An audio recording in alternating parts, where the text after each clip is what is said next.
बिस्मिल्लाहिर्रहमानिर्रहीम, अस्सलामुअलैकुम। लाखों करोड़ों दुरूदो सलाम मोहम्मद मुस्तफ़ा सल्लल्लाहु अलैहि वसल्लम और आले मोहम्मद पर।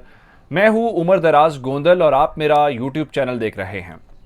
मैं आपको आज की इस वीडियो में बताने ये वाला हूँ कि ऐसा क्या हुआ है कि यूरोपीय यूनियन की क़यादत, जो पहले यूरोप इस पूरी जंग के दौरान 19-20 दिन की जंग के दौरान वो नहीं आए, आज यूरोपीय यूनियन की जो क़यादत है वो खुद यूक्रेन के अंदर पहुंच गई है, यूक्रेन के दारुल हुकूमत पहुंच गई है। और वहां पे उनके पहुंचने के साथ ही जोरदार धमाकों के साथ उनका इस्तकबाल हुआ है और पूरा शहर जो है वो लरज उठा है। जाहिर बात है, यूरोप को भी इंफॉर्मेशन अगर है तो रशिया को भी इंफॉर्मेशन होती है, तो आज उनका इस्तकबाल हुआ है और वहां पे सूरत हाल जो है वो क्या है आपको पहले नंबर के ऊपर बताएंगे।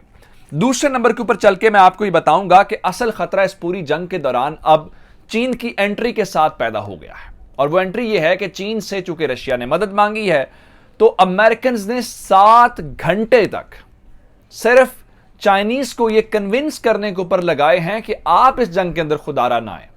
लेकिन चीन ने रूस के साथ अपने इत्तेहाद के ऊपर कंप्रोमाइज करने से इनकार कर दिया है। दूसरी खबर। तीसरी खबर सुनिए कि अगर ये जंग रोकनी है, यूरोप ये जंग रोकना चाहता है, नेटो ये चाहता है जंग रुक जाए, अमेरिका ये चाहता है जंग रुक जाए, तो पहली बार चीन ने एक प्रैक्टिकल फार्मूला मैदान के अंदर उतार दिया है और उन्होंने कहा है कि यह है वो असल फार्मूला। अब आपकी मर्जी है, आप जंग रोकना चाहते हैं, आप जंग नहीं रोकना चाहते, तो अब यह आपके ऊपर डिपेंड करता है।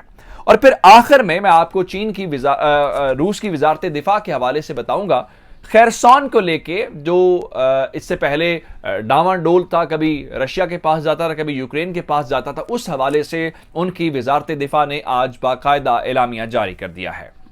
ये तमाम डिटेल्स आपके सामने रखेंगे, लेकिन अगर आपने अभी तक चैनल सब्सक्राइब नहीं किया और आप चाहते हैं कि आपको मुस्तनद और बर वक्त खबरें मिलती रहें, तो हमारा चैनल सब्सक्राइब कर लीजिए, बेल आइकन के ऊपर क्लिक कर लीजिए ताकि हमारी आइंदा आने वाली वीडियोस बर वक्त आप तक पहुंचते रहे। मामला ये है कि यूरोपीय यूनियन का सब कुछ स्टेक के ऊपर लगा हुआ है इस जंग को लेके, क्योंकि बराह रास्त असर तो उनके ऊपर पड़ रहा है। मैं शुरू से आपको बता रहा हूं कि अमेरिकन तो दूर हैं, बॉर्डर किन के लगते हैं, यूरोपीय यूनियन के लगते हैं। तो इस जंग के 19-20 दिनों के दौरान मुख्तलिफ ममालिक के जो सरबराहान हैं उन्होंने विजिट किया है रशिया का, लेकिन यूक्रेन की तरफ कोई नहीं गया। मैं आपको इसराइल के वजीर आजम की मिसाल देना चाहता हूं कि नफ्ताली बेनेट वहां पे गया, लेकिन वो यूक्रेन नहीं गया। यूक्रेन उसने टेलीफोनिक बातचीत की, जो बेलारूस वाले हैं वो भी वहां पे गए, पाकिस्तान के प्राइम मिनिस्टर गए, वो भी सिर्फ रशिया के अंदर गए। तो यूक्रेन का विजिट किसी ने नहीं किया। लेकिन पहला मौका है कि अब यूक्रेन को लेके जो यूरोपीय यूनियन है उन्होंने भी थोड़ा सा बाहर निकल के खेलने का फैसला किया है और उनकी जो लीडरशिप है वो यूक्रेन पहुंचना शुरू हो गई है। आज यूरोपीय यूनियन पूरी की नुमाइंदगी करने के लिए यूरोपीय यूनियन ने 3 ममालिक के वज़राए आज़म को भेजा है। लेकिन वो कौन से वज़राए आज़म हैं, क्या एजेंडा लेके आए हैं, उससे बताने से पहले खबर यह है कि आज सुबह से ही दारुल हुकूमत कीव के अंदर 3 जोरदार धमाके हुए हैं। हैवी एक्सप्लोजन्स की बातें हो रही हैं। वहां से जो जर्नलिस्ट हैं वो ये खबरें दे रहे हैं कि इनके पहुंचने से पहले ही पूरे दारुल हुकूमत को एक बार हिला के रख दिया गया है। 3 बड़े धमाकों के साथ इनका इस्तकबाल हुआ है। अब ये कौन से 3 ममालिक है, चूंकि धमाके भी 3 हुए हैं, तो ये 3 ही ममालिक के जो वज़राए आज़म हैं वो यहां पे आए हैं। अब ये जो 3 ममालिक हैं इनमें एक चेक रिपब्लिक है, दूसरा पोलैंड है, चूंकि आपको पता है कि सरहदें लगती हैं, तो स्लोवानिया तीसरा मुल्क है। इन तीनों ममालिक के जो वज़राए आज़म हैं वो यहां पे पहुंचे हैं। लेकिन उसका इस विजिट का, इस टूर का जो विजिट है उसका पर्पस क्या है?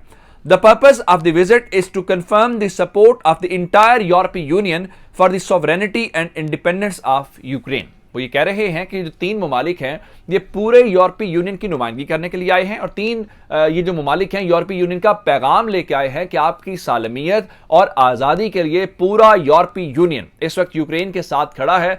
यही वजह है, अगर आप यूरोपीय यूनियन के साथ खड़े हैं तो रशियंस के भी इत्तेहादी उनके साथ खड़े हैं। और खबर इस वक्त जो है वो ये है कि खतरा इस पूरी जंग के अंदर चीन की एंट्री को लेके है। खबर ये आई थी, जो अमेरिकी मीडिया खुद क्लेम कर रहा था कि रशिया ने चीन से मदद मांगी है। गो कि रशिया भी इनकार कर रहा है, चीन भी इनकार कर रहा है, लेकिन इस वक्त जो मुख्तलिफ जराए हैं वो ये बता रहे हैं कि रशिया ने चीन से 5 मुख्तलिफ किस्म के वेपन्स मांगे हैं इस जंग में इस्तेमाल करने के लिए।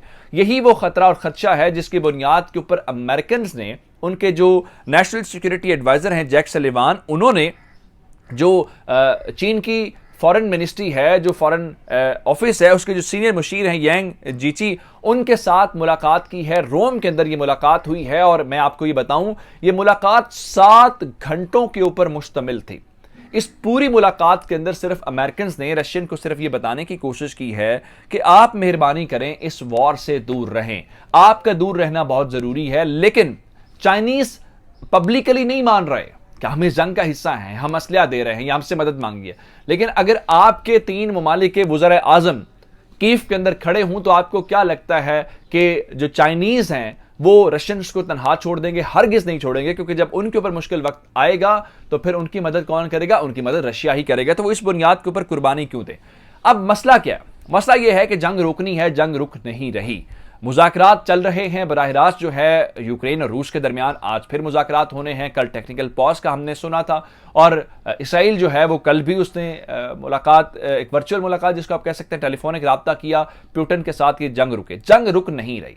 लेकिन इस जंग के रुकने को लेके अब कुछ चीजें हमारे सामने आई हैं। मैं सबसे पहले आपको बताना ये चाहता हूं कि अमेरिकन ने और यूरोप ने एक नई तजवीज रखी है। वो ये है कि G20 इजलास बुलाया जाए। और G20 इजलास आपको पता ही है, दुनिया की जो 20 बड़ी मैशतें हैं उनका इजलास है। और आखिरी बार इसको इजलास को चीन के खिलाफ इस्तेमाल करने की कोशिश की गई और अब इस इजलास के अंदर यूक्रेन का मामला जो है वो डिस्कस करने के लिए इसको बुलाया गया। लेकिन चीन ने इस मामले के ऊपर बड़ा खुल के कहा है और कहा है कि ये कोई एप्रोप्रिएट फोरम नहीं है जहां पे यूक्रेन का मसला हल किया जाए और इसको उस हवाले से पॉलिटिसाइज ना किया जाए। लेकिन फिर इसका सोल्यूशन क्या है? चीन ने वो सोल्यूशन दिया है जिसका हल नजर आता है। अब अगर आप इस पूरी जंग को देखेंगे, ये जो यूक्रेन और रूस की जंग है, तो ये यूक्रेन जंग नहीं लगती, ये यूरोप वर्सेस रशिया जंग लगती है। क्योंकि रशिया का क्लेम यह है कि नेटो बैठ गया तो मैं पूरे नेटो से नहीं लड़ सकता।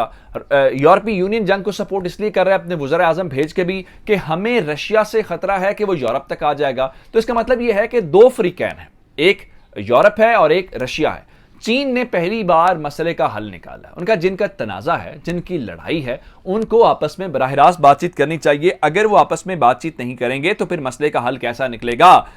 स्पेन के साथ चीन के वजीर खारजा वैंग यी का एक राब्ता हुआ है और इस राब्ते के दौरान जो उन्होंने प्रपोजल दिया है, प्रपोजल ये है कि चाइना कॉल्स फॉर रशिया यूरोपीय यूनियन टॉक्स। वो ये कह रहे हैं कि अगर आप चाहते हैं कि ये मिसअंडरस्टैंडिंग्स दूर हों, एक दूसरे को गारंटीज दी जाएं, सिक्योरिटी की गारंटीज हों या दीगर गारंटीज हो, तो इसके लिए जरूरी ये है कि यूरोप और रशिया ये आपस में बराह रास्त बातचीत करें।